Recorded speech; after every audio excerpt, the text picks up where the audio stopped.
The American people just put a Democrat in the White House, but Republicans do have a very good shot of holding on to the Senate. What did America tell you in this election? I don't know. I look at it and I says, my goodness, how could that many people be so mad or scared to vote 72 million votes for a president basically who has failed in, whether it be the coronavirus, 230,000 deaths, the spewing of hatred and discrimination and things of this sort, which is not acceptable at all where I come from or where I think most Americans come from. But in the eyes of the voters, they could tolerate that because of our message or a lack of a message.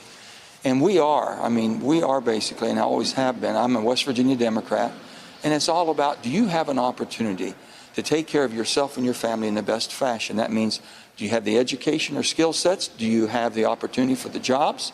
Are we creating jobs when basically different markets change? It's everything about it. Just think about Affordable Care Act. To get rid of the Affordable Care Act in West Virginia, you lose 16,000 jobs. 16,000 jobs. And these are people getting health care for the first time, but people that have a good job for the first time, too. We don't talk about all the jobs that come with infrastructure. Of every social thing that we support, Stephanie, as Democrats, I think I have failed. For some reason, I get caught up defending rather than saying, this is what we do, this is where we are. When there's a miner that's in a desperate situation and an unsafe condition, it's not the Republican Party that changes the mining laws, it's the Democrats. When people basically are losing their jobs because other people are coming in taking them at lower wages, it's not the Republicans that will protect that, it's the Democrats.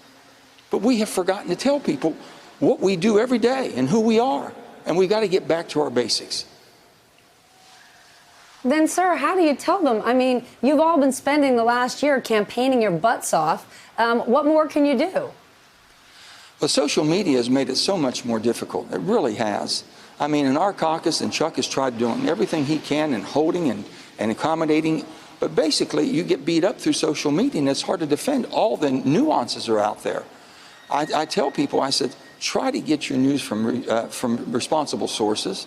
Don't just take hearsay, where basically anybody can cowardly say something about somebody else and not have to defend it at all. And now we're depending on the social media giants to take down untruths and things of this sort. That's why I've been for Section 230 changes.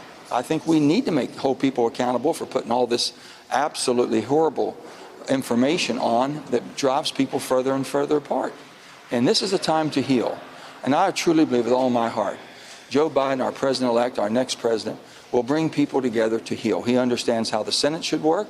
He'll work with both of us, bringing us all together. It makes it much easier for our leaders to come together, I think, rather than having this continuing, basically, hostile environment. And it's really not a pleasant place to be when you have hostilities for no reason except somebody has an R or a D by their name.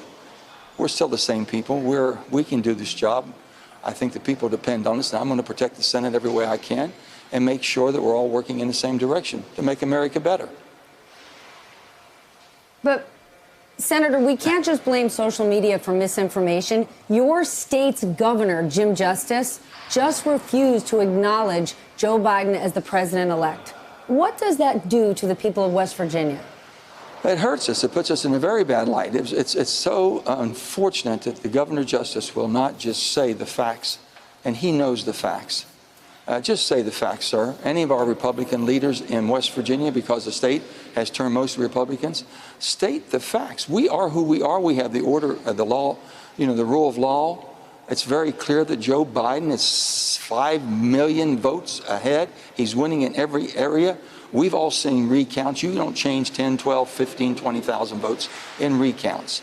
But that's process that's available. They can go through that process. The recount's going on.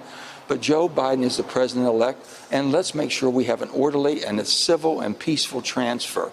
Please, Governor Justice, say the facts. Don't be afraid of the facts. And I'm embarrassed to say that they haven't done that. Hey there, I'm Chris Hayes from MSNBC. Thanks for watching MSNBC on YouTube. If you want to keep up to date with the videos we're putting out, you can click subscribe just below me or click over on this list to see lots of other great videos.